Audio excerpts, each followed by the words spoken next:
Viewers, আবারও চলে এসেছি আপনাদের কাছে একটি ঘরোয়া পদ্ধতি রান্না নিয়ে।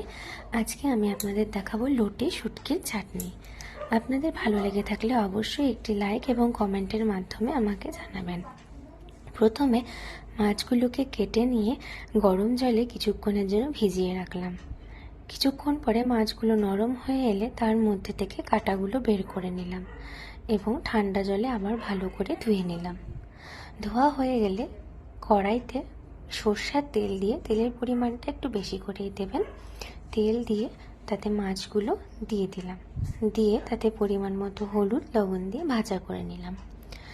ভাজা হয়ে গেলে তার মধ্যে কুচি করে রাখা পেঁয়াজ এবং রসুন নিয়ে আলু ভালো করে ভাজা করে নিলাম এবং পাশে একটি মিক্সার গ্রাইন্ডারে আরও কিছু পরিমাণ মতো পেঁয়াজ, রসুন এবং টমেটো, কাঁচা লঙ্কা, আপনারা ঝালটা যেটা যতটুকু খেতে পারেন সেই পরিমাণ মতো আপনারা ঝাল দেবেন।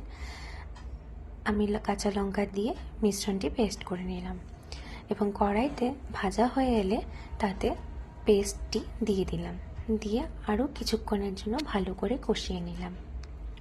ভাজা থেকে যখন তেল বেরিয়ে আসছে তখন তাতে 2-4 দানার মতন চিনি দিয়ে দিন এবং জিরার গুঁড়া দিয়ে আরও ভালো করে নাড়াচাড়া করে কষিয়ে নিন এবং কষানো হয়ে গেলে আপনাদের তৈরি লোটে শুটকির চাটনি। এরপরেই আপনারা গরম ভাতের সাথে পরিবেশন করুন এবং আপনারা বাড়িতে বানিয়ে অবশ্যই আমাকে জানাবেন আপনাদের কেমন লেগেছে।